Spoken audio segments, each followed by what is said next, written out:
truly wants deep capital, मुझे जब parliament में करते हैं जहां 10 मेजर राज्यों, लाल बत्ती पे खड़ा एक डिलीवरी बॉय यही सोचता रहता है कि लेट हुआ तो रेटिंग गिर जाएगी, इंसेंटिव कट जाएगा, ऐप लॉग आउट कर देगी या आईडी ब्लॉक कर देगी। इसीलिए 10 मिनट की डिलीवरी के लिए वो ओवर स्पीडिंग करता है, लाल बत्ती जंप करता है और अपनी जान को जोखिम में डालता है। दूसरा दर्द है सर कस्टमर का गुस्सा।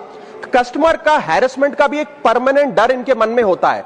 जैसे ही ऑर्डर 5 से 7 मिनट लेट होता है, देखा जाता है कि कस्टमर फोन करके पहले तो डांटता है, फिर जब ऑर्डर डिलीवर करने आता है तो उसे धमकाता है कि मैं तेरी कंप्लेंट कर दूंगा, और उसके बाद 1 स्टार की रेटिंग देकर उसके पूरे महीने का परफॉर्मेंस और बजट बिगाड़ देता है। आज एयरपोर्ट्स पर खाना इतना महंगा है, बाजार के मुकाबले 2 गुना 3 गुना दाम है।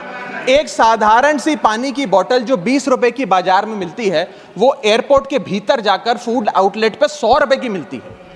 आज यात्री जो इंतजार कर रहे हैं अपनी फ्लाइट का, वो पानी पीकर पेट भर रहा है कि कहीं 250 रुपए की चाय और 350 रुपए का समोसा ना खरीदना पड़ जाए। सर, मेरा सरकार से अनुरोध है कि हर छोटे बड़े एयरपोर्ट पर खास करके चेक इन और सिक्योरिटी के बाद वाले एरियाज में इन कैफेज की शुरुआत की जाए और पैसेंजर्स को बेहतर फूड ऑप्शंस मिलें ताकि एयर ट्रैवल सचमुच में अफोर्डेबल हो सके।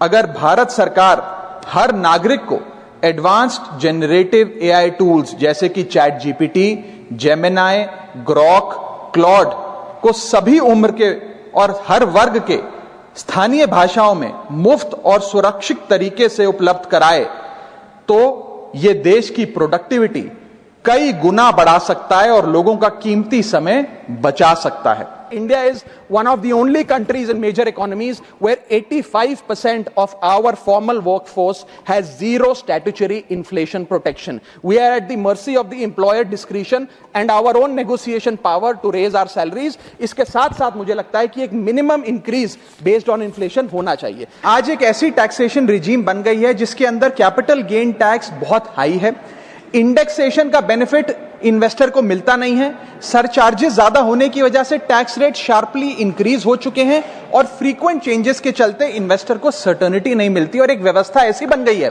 कि long term investments in this country are being treated as short term speculation when it comes to taxation. इसे बदलने की जरूरत है। If India truly wants deep capital markets and long term domestic savings, then patient capital must be respected and not penalised. Tax free limits को बढ़ाया जाए जहां तक सेविंग्स बैंक की इंटरेस्ट इनकम का सवाल है। दूसरा, अगर 5 साल से ज्यादा कोई एफडी कराता है तो उसको टैक्स की रियायत देनी चाहिए। There needs to be tax incentivisation for that sort of an investor. Sir, उत्तर भारत ने आज एक धुएं की चादर ओढ़ी हुई है और हर सांस के साथ न जाने कितनी सिगरेट और बीड़ी का धुआं हम अपने अंदर ले जा रहे हैं। सर, एयर पोल्यूशन सिर्फ दिल्ली का मुद्दा नहीं है, पूरे उत्तर भारत का मुद्दा है। इस पराली से निजात पाने के लिए तो पंजाब का एक भी किसान पराली नहीं जलाएगा। इसमें 2000 रुपए भारत सरकार दे, 500 रुपए पंजाब सरकार देगी और हम इस पराली की समस्या से एक शॉर्ट टर्म सोल्यूशन पालेंगे। लॉन्ग टर्म सोल्यूशन है क्रॉप डाइवर्सिफिकेशन। क्या जनता के मुद्दे उठाना, पब्लिक इश्यूज पे बात करना कोई अपराध है? क्या मैंने कोई गुनाह कर दिया, कोई गलती कर दी?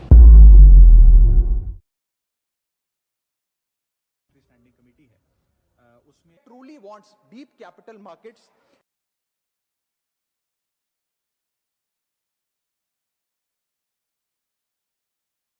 मुझे जब पार्लियामेंट में बोलने का मौका मिलता है, मैं जनता के मुद्दे उठाता हूं और शायद ऐसे टॉपिक्स उठाता हूं जिसे मुझे जब पार्लियामेंट में बोलने का मौका मिलता है, मैं जनता के मुद्दे उठाता हूं और शायद ऐसे टॉपिक्स उठाता हूं जिसे आम तौर पर संसद में नहीं उठाया जाता।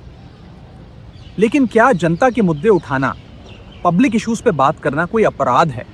क्या मैंने कोई गुनाह कर दिया, कोई गलती कर दी? Have I done something wrong?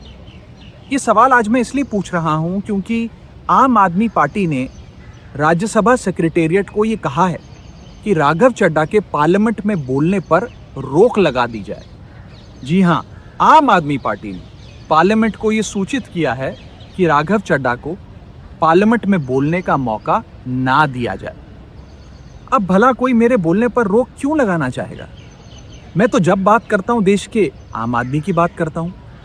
Airport पर मिल रहे महंगे खाने की बात रखी, जोमैटो ब्लिंकिट के डिलीवरी राइडर्स की प्रॉब्लम रखी, खाने में मिलावट का मुद्दा उठाया, टोल प्लाजा लूट से लेकर बैंक चार्जेस लूट की बात करी, यहाँ तक कि मिडिल क्लास पे टैक्स के बोझ से लेकर कंटेंट क्रिएटर्स पर स्ट्राइक क्यों करी जाती है, टेलीकॉम कंपनियां कैसे 12 महीने में 13 बार हमसे रिचार्ज कराती हैं, डेटा रोल ओवर नहीं देती हैं, रिचार्ज खत्म होने के बाद इनकमिंग रोक देती है, तमाम इश्यूज मैंने सदन में उठाए।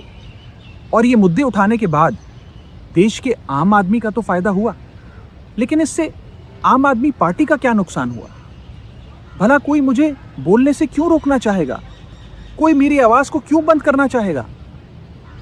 खैर, आप लोग मुझे अनलिमिटेड प्यार देते हैं। मैं जब जब आपके मुद्दे उठाता हूं, आप मुझे सपोर्ट करते हैं, मुझे शाबाशी देते हैं, मेरा हौसला बढ़ाते हैं। मैं आपको कहना चाहता हूं थैंक यू। ऐसे ही मेरा हाथ और मेरा साथ थामे रखिएगा, छोड़िएगा मत। मैं आपसे हूं और मैं आपके लिए हूं। और जिन लोगों ने आज पार्लियामेंट में मेरे बोलने का अधिकार मुझसे छीन लिया, मुझे खामोश कर दिया, मैं उन्हें भी कुछ कहना चाहता हूं। मेरी खामोशी को मेरी हार मत समझ लेना। मेरी खामोशी को मेरी हार मत समझ लेना। मैं वो दरिया हूं जो वक्त आने पर सैलाब बनता है।